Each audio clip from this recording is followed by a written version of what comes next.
अस्सलाम वालेकुम। मैं हूँ डॉक्टर उस्मान और ये उर्दू वर्जन है lecture 3 of data visualization. And इसके अंदर जो है हम डिज़ाइन एंड विजुअल इंटीग्रिटी के बारे में बात करेंगे कि आपके पास क्या होती है, डिज़ाइन में क्या एलिमेंट्स इंपॉर्टेंट होते हैं और किस तरीके से आप अपनी विजुअल इंटीग्रिटी अपनी विजुअलाइजेशन के अंदर फाइंड आउट कर सकते हैं और उससे कंपेरेबल कर सकते हैं बाकी विजुअलाइजेशंस के साथ।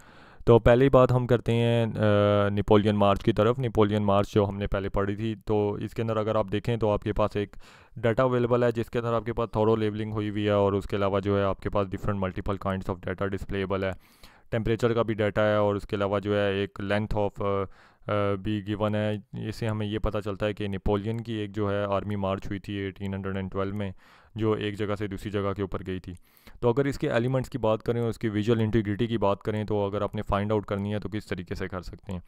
तो एग्जांपल रखने का ये मकसद है कि आप जो हैं इसे ये गैदर कर सकें कि आपके पास किस तरीके से वो एग्जांपल क्या चीज़ बता रही है। तो पहली चीज़ तो अगर आप देखें इसके अंदर कि विजुअल कंपैरिजन कर रही है, दो चीज़ें ये बता रही है। जो आपके पास 10 जो लाइन है, जो आपके पास बड़ी लाइन है जो स्किन कलर के अंदर, वो आपको ये बता रही है कि साइज़ क्या था नेपोलियन आर्मी का और ड्यूरिंग डिफरेंट टाइम्स जो है वो कहाँ कहाँ मूव हुई।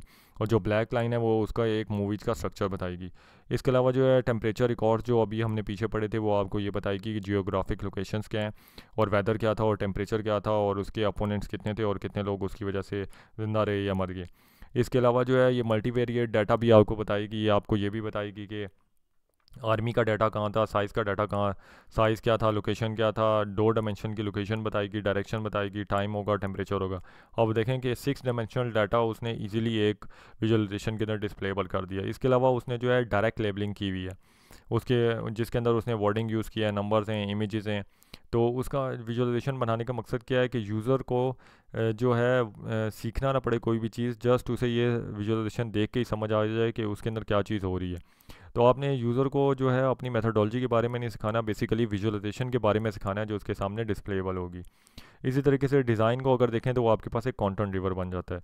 तो अगर हम वापस जाएं तो आपको बहुत ज़्यादा क्लियर हो गया होगा कि यहाँ के ऊपर आपके पास क्या हो रहा है और मार्च किस तरीके से स्टार्ट हुई थी, कब रीच हुई है, कितना टाइम लगा है और क्या हुआ है, कितने 100 माइल से क्या चीज़ें लिखी हुई हैं। तो बेसिकली बताने का मकसद ये है, जब हम भी विजुअलाइजेशन बिल्डअप कर रहे होंगे तो हमने भी इसी तरीके से मल्टीवेरिएट डाटा के ऊपर फोकस करना है और हमने भी एक ऐसी विजुअलाइजेशन बनानी है जो डिस्प्लेएबल हो, जो यूनिक हो और जिसके थ्रू हम इजीली अपने डाटा को एक अच्छे फॉर्मेट के अंदर डिस्प्ले कर सकते हो। तो यही मकसद है आपके पास डिज़ाइन और विजुअल इंटीग्रिटी का, कि आपके पास डिज़ाइन ऑटोमेटिकली करेक्ट हो, सारी चीज़ें आपके पास ठीक हो। तो सबसे पहले तो हम बात करते हैं कि डिज़ाइन और ये सारी चीज़ें या इन्फॉर्मेशन विजुअलाइजेशंस के जो ओरिजिन है वो बेसिकली आपके पास कहाँ से निकले। तो बर्टिन जो है वो आपके पास सबसे पहले है।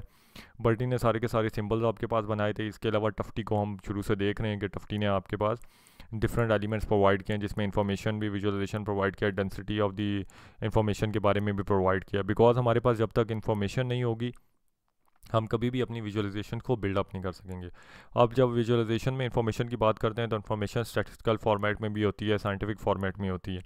तो इसके अंदर आप देखें एमसी गिल आ गया, टर्की आ गया। उसके अलावा जो है आपके पास जब इन चीज़ों को कंप्यूटर के थ्रू डिस्प्ले करेंगे तो आपके पास मैक्लेने आ गया। उसके बाद जो है कार्ड रॉबर्टसन एंड मैक्लेने ने दोबारा जो है 1989 में आपके पास ह्यूमन कंप्यूटर इंटरेक्शन में भी इंफॉर्मेशन विजुअलाइजेशन को एनिमेशन में कन्वर्ट करने के तरीके बताए। सो बेसिकली जब आप इस एज या एरा के अंदर आप विजुअलाइजेशन को बिल्डअप कर रहे हैं तो आपके पास बहुत सारे टूल्स या सॉफ्टवेयर ऑलरेडी अवेलेबल हैं, जिसके अंदर ये सारे एलिमेंट्स या मेथोडोलॉजीज आपके पास गिवन है, जिसको आप इजीली यूज़ करते हुए अपनी विजुअलाइजेशन बना सकते हैं। तो जब विजुअलाइजेशन की प्रोसेस को आप देखें तो ये एक बंदे ने बनाई है, इसके अंदर काफ़ी सारे पीपल इन्वॉल्व थे जिन्होंने ये जो है विजुअलाइजेशन के ओरिजिन बनाए या उसके प्रिंसिपल सेट किए, जिसको आजकल आप यूज़ करें अपनी विजुअलाइजेशन के अंदर। अब मैं आपको एक सिंपल एक क्वेश्चन पूछूंगा जो मैं पहले भी पूछ चुका हूँ। आपके हिसाब से दोनों के अंदर से इंफॉर्मेशन विजुअलाइजेशन और साइंटिफिक विजुअलाइजेशन कौन सी है, जिसके अंदर हम काफ़ी डिटेल में लेक्चर 1 के अंदर भी डिस्कस कर चुके हैं। अगर आपको यहाँ के ऊपर अभी भी समझ नहीं आई तो मैं रेकमेंड करूँगा कि वापस आप उसी लेक्चर में जाएँ और थॉरली इसको दोबारा से पढ़ें और समझें। अब जब विजुअलाइजेशन की बात करते हैं तो आपके पास कोई भी डाटा को कन्वर्ट करने के लिए कोई मेथोडोलॉजी या मॉडल होना चाहिए। अब इन्फॉर्मेशन आपके पास आ जाएगी तो आप क्या करेंगे। तो बेसिकली इन्फॉर्मेशन के कन्वर्जन के लिए जो आपके पास चीज़ यूज़ होती है वो है विजुअलाइजेशन रेफरेंस मॉडल। सबसे पहले विजुअलाइजेशन रेफरेंस मॉडल आपको ये बताता है कि अगर आपके पास कोई भी रॉ डाटा होगा तो आप उसके ऊपर क्या करेंगे। अगर आपके पास कहीं से सर्वे से डाटा आ गया, इंटरव्यू से डाटा आ गया, तो वो किसी भी फॉर्मेट में आपके पास हो सकता है। क्या पता आपने लाइन बाय लाइन वो डाटा लिखा हुआ हो, तो उसको अगर आपने किसी डिस्प्लेबल फॉर्मेट में कन्वर्ट करना है तो आपको सबसे पहले उसका डाटा टेबल बनाना पड़ेगा, क्योंकि सॉफ्टवेयर जो होते हैं वो आपके डाटा को डाटा टेबल के थ्रू ही रीड करते हैं। अगर उसमें कॉलम और रोज़ होंगी तो वो उसको अच्छे तरीके से रीड आउट कर चुकेंगे। इस प्रोसेस को आप कहते हैं डाटा ट्रांसफॉर्मेशन। इसी तरीके से जब उसके आप कोई विजुअल स्ट्रक्चर बनाते हैं या उसको एक एलिमेंट बन जाता है या उसको आपको displayable some kind of bar chart या आप टेस्टिंग परफॉर्म कर रहे होते हैं उसके ऊपर कि क्या विजुअल स्ट्रक्चर बनेगा, तो उस प्रोसेस को हम कहते हैं विजुअल एनकोडिंग। और आप मूव कर रहे होते हैं विजुअल फॉर्म की तरफ। जब वो प्रॉपरली एक विजुअलाइजेशन बन जाती है, एक फाइनल विजुअलाइजेशन बन जाती है, तो आपके पास वो बन जाता है व्यू ट्रांसफॉर्मेशन। और ये सारे टास्क आप परफॉर्म कर रहे होते हैं जो एक यूज़र हैं जो इस विजुअलाइजेशन को बिल्डअप कर रहा होगा। तो इसी रेफरेंस मॉडल को जहन में रखते हुए आपको ये समझना चाहिए कि रॉ डाटा को आपने किस तरीके से कन्वर्ट करना है डाटा टेबल में, विजुअल स्ट्रक्चर में और विजुअल ट्रांसफॉर्मेशन में। और ये एक ओवरऑल एक प्रोसेस है जिसके अंदर काफ़ी सारी चीज़ें आपके पास इन्वॉल्व होती हैं और काफ़ी सारे स्टेप्स आपके पास आ जाते हैं। तो अगर बिगर पिक्चर की बात करें तो आपके पास एक टास्क है जो आपने परफॉर्म करना है। डाटा आपके पास काफ़ी टाइप्स का आ सकता है इसके, जिसमें हमने नेपोलियन मार्च में भी देखा है इंटीजर भी है, टेक्स्ट भी है, ऑर्डिनल काइंड भी है। डोमेन के अंदर हमारे पास लेजेंड्स आ जाते हैं, मेटा डाटा, सेमेंटिक्स आ गए हैं। और ये सारा काम जो है कोई सॉफ्टवेयर प्रोसेस कर रहा होगा किसी एल्गोरिदम के थ्रू, और वो एल्गोरिदम जो है मैपिंग के कुछ एल्गोरिदम यूज़ कर रहा होगा जिसके अंदर विजुअल एनकोडिंग और विजुअल मेटाफोर भी आ जाता है। विजुअल एनकोडिंग बेसिकली आपके पास प्रोसेस है किस तरीके से आप कन्वर्ट करते हैं अपने डाटा टेबल्स को इन व्यूएबल फॉर्मेट, जो भी हमने पीछे देखा है। जो आपके पास मैपिंग होती है उसके हमने अंदर फर्दर देखा है कि कोई विजुअल मेटाफोर होगा। मेटाफोर आपके पास वो चीज़ें होंगी जो आपकी यूज़ होंगी उस सेमेंटिक्स और जो उस प्रोसेस या एल्गोरिदम्स की एक थॉरली कुछ लेबलिंग होगी कि वो किस तरीके से कन्वर्ट कर सकता है इस डाटा को और मैप करेगा आपकी इमेज मॉडल के साथ। तो जो एंड रिज़ल्ट आपको मिलता है वो एक विजुअल चैनल मिल जाता है और उसके अलावा एक रेटिनल वेरिएबल्स मिल जाते हैं जो इन फॉर्म ऑफ विजुअलाइजेशन होते हैं, इन फॉर्म ऑफ इमेज होते हैं। तो बेसिकली एट द एंड आपको एक पिक्सल फॉर्मेट के अंदर एक इमेज आपको मिल जाता है। तो ये एक बिगर पिक्चर है विजुअलाइजेशन की। ओवरऑल देने का मकसद ये है कि आप ये समझ जाएं कि विजुअलाइजेशन की प्रोसेस जो है उसके अंदर खाली ये नहीं होता कि आपने डाटा लिया और उसको इनपुट किया सॉफ्टवेयर में, वो एंड में बन गई। उसमें काफ़ी सारी चीज़ें आपको देखनी पड़ती हैं और काफ़ी सारी चीज़ें आपकी यूज़ हो रही होती हैं। तो इसमें अगर फर्दर डाटा टाइप्स की बात करते हैं तो जैसा मैंने बताया 3 टाइप्स ऑफ डाटा होंगे। सबसे पहले आपके पास आ जाएगा न्यूमेरिकल, जैसे 1 2 3 होते हैं। ऑर्डिनल होता है जो आपके पास ऑर्डरिंग मेथड में होगा, जैसे आपके पास नेम्स ऑफ योर डेज़ हैं या नेम ऑफ मंथ्स हैं, तो आपके पास ए से लेकर बी तक या मंडे ट्यूसडे वेडनेसडे ये सारे आपके पास ऑर्डिनल में आएंगे। देन आपके पास कैटेगोरियल काइंड ऑफ डाटा है जो इक्वल टू और नॉट इक्वल टू है। जैसे इधर एनिमल्स की एग्जांपल गिवन है कि does horse is equal to crow और नॉट। सो बेसिकली अगर इसमें आप ये देखेंगे 1 इक्वल टू 1 और 1 equal not equal to 1। So basically आपके पास कंपैरिजन वाला जो डाटा है वो सारा आपके पास कैटेगोरियल फॉर्मेट में आएगा। इसके अलावा अगर हम बात करें तो एब्स्ट्रैक्ट डाटा सेट्स आपके पास बनेंगे जो आपके पास सिंबॉलिक होंगे, जिसके अंदर कुछ सिंबल्स होंगे अपने कैलकुलस या प्रीवियस सब्जेक्ट्स के अंदर पढ़े भी होंगे। फिर देन आपके पास टेबुलर फॉर्मेट में भी आ सकते हैं। जब डाटा आपका टेबल में आ जाता है तो वो आपके पास टेबुलर फॉर्मेट में होता है। जब 2 ब्रैकेट्स के अंदर एक डाटा सेट लिखा होगा 1,1 ब्रैकेट लिखा होगा तो आपके पास सिंबॉलिक फॉर्मेट होता है। इस तरीके नेटवर्क फॉर्मेट, हिरार्किकल फॉर्मेट या टेक्स्ट फॉर्म में आपने कोई भी डाटा लिया हुआ है तो आपके पास वो एब्स्ट्रैक्ट डाटा सेट बनेगा। देन आपके पास कोई भी मार्क्स या पोजीशन आप यूज़ कर सकते हैं। जैसे अगर हमने कोई पॉइंट्स लिखने हैं या मैंने उसके अंदर कोई स्कैटर प्लॉट बनाना है तो बेसिकली मैं ये देखूंगा कि इस पोजीशन पे बनेगा, क्या मेरी डाटा की पोजीशन है, क्या कलर है, क्या साइज़ है। इसी तरीके से लाइंस वगैरह आ जाती हैं, आपकी एरियाज़ आ जाते हैं, वॉल्यूम्स आ जाते हैं। तो ये सारी चीज़ें आपकी काउंट होती हैं इन फॉर्म ऑफ मार्क्स। और हर चीज़ का एक अपनी मेथोडोलॉजी या उसकी एक अपनी टाइप ऑफ डाटा उसके अंदर यूज़ होगी। तो बताने का मकसद ये है कि आपके पास हर डाटा टाइप एक डिफरेंट लेवल के ऊपर एक डिफरेंट तरीके से यूज़ होगा। सारी डाटा टाइप से एक ही विजुअलाइजेशन को बिल्डअप नहीं करेंगी, तो हर चीज़ को डिस्प्ले करने का एक तरीका अलग है। तो देखते हैं कि हमारे पास ये जो डाटा टाइप्स हैं ये इसमें से सबसे ज़्यादा इफेक्टिव कौन सी है और लीस्ट इफेक्टिव कौन सी है। तो अब आपको थोड़ी सी और क्लैरिटी आ गई होगी कि हम क्या बात करना चाह रहे हैं कि नॉमिनल जो डाटा बनेगा वो आपकी शेप और कलर्स बनेंगे वो लीस्ट इफेक्टिव हैं। सो अगर आपकी बाकी सारी विजुअलाइजेशन सही है और कलर्स ठीक नहीं है तो इसका मतलब जो है आपकी एफिशिएंसी लो हो जाएगी। इसी तरीके से ऑर्डिनल में देखें तो एरिया और इंटेंसिटी आ गया। क्वांटिटेटिव देखें तो वो आपके पास मोस्ट एफिशिएंट की तरफ मूव करते जा रहे हैं जिसमें पोजीशन टॉप भी है।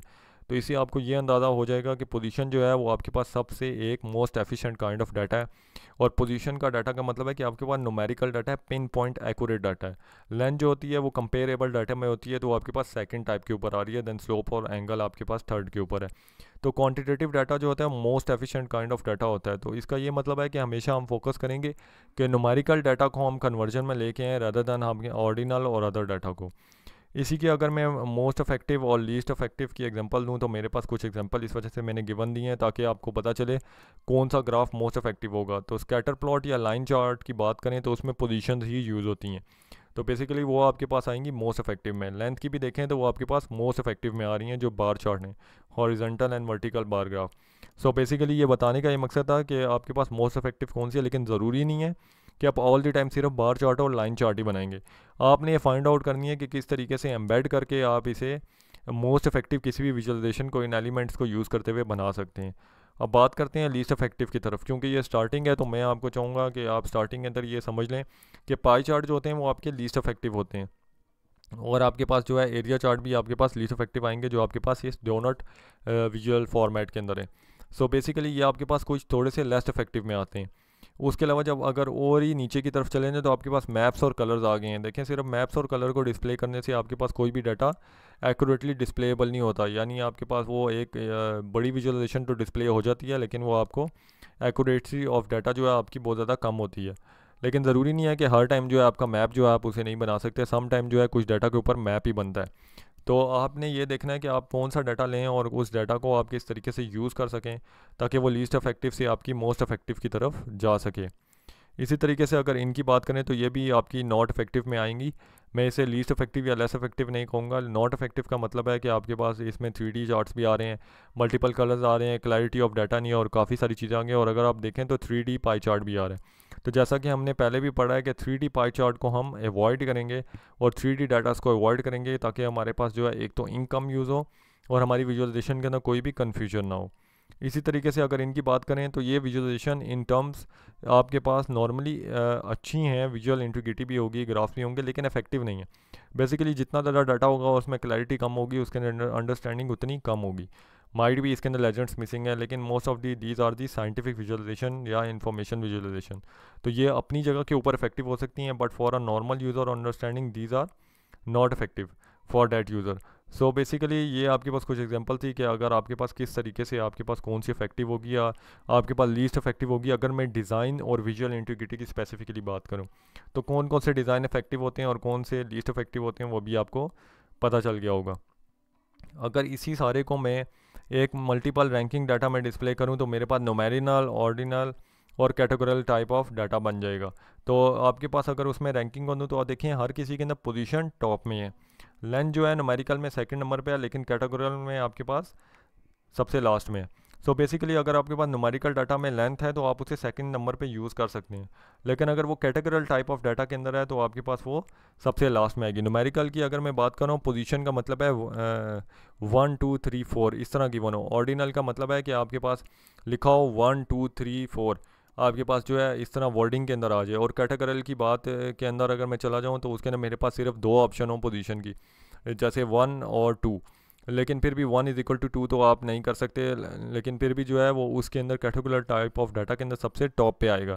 तो अगर पोजीशन गिवन है तो आपके पास तो वो हर चीज़ के अंदर आपकी फिट आउट हो जाएगी। इस तरीके से लेंथ की बात करूँ तो लेंथ मेरे पास न्यूमेरिकल में भी 1 2 3 4 5 6 आ जाएगी। ऑर्डिनल के अंदर मैं देखूँ तो लेंथ मेरे पास सबसे नीचे है, बिकॉज लेंथ में जब मैं बात करूँगा कि कौन सी चीज़ छोटी है कौन सी चीज़ बड़ी है तो ऑर्डिनल की आपके पास ये चीज़ आ जाएगी कि how much bigger how much smaller. Category की बात करूँगा तो मैं ये कहूँगा बिग, स्मॉल, मीडियम और डैट। तो इस तरीके से अगर मैं बात करूँगा तो वो डाटा की आपके पास वैल्यूज़ कम होती जाती हैं। तो ये लेक्चर जो है ये यहीं तक था। ये लेक्चर आपको ये बताएगा कि आप किस तरीके से नॉर्मल डाटा टाइप्स को कर सकते हैं। फर्दर हम नेक्स्ट लेक्चर में देखेंगे कि हमारे पास टाइप ऑफ वेरिएबल कौन से हैं और फर्दर आप डाटा के वेरिएबल्स को किस तरीके से डिफ़ाइन करते हैं अपनी विजुअलाइजेशंस के अंदर। सो ये लेक्चर था यहीं तक। इस लेक्चर को ज़रूर लाइक और सब्सक्राइब कीजिएगा, मेरे यूट्यूब चैनल पे विज़िट कीजिएगा, और इसके अलावा आप कोई भी ट्रेनिंग सर्टिफिकेट ले सकते हैं। अगर मेरे साथ क्लासरूम सेशन ले रहे हैं तो ट्रेनिंग सर्टिफिकेट के अलावा आपको डाटा विजुअलाइजेशन की सर्टिफिकेशन भी मिल सकती है। उसके स्टेप्स ये नहीं है सर्टिफिकेशन के, सिर्फ ट्रेनिंग सर्टिफिकेट के स्टेप्स हैं। उसके लिए आप खुद मेरे साथ क्लासरूम में भी पूछ सकते हैं। सो बेसिकली ये यहीं तक था। सो क्या सोच रहे हैं आप, आज ही विज़िट कीजिएगा मेरा यूट्यूब चैनल और इसे लाइक और सब्सक्राइब कीजिएगा।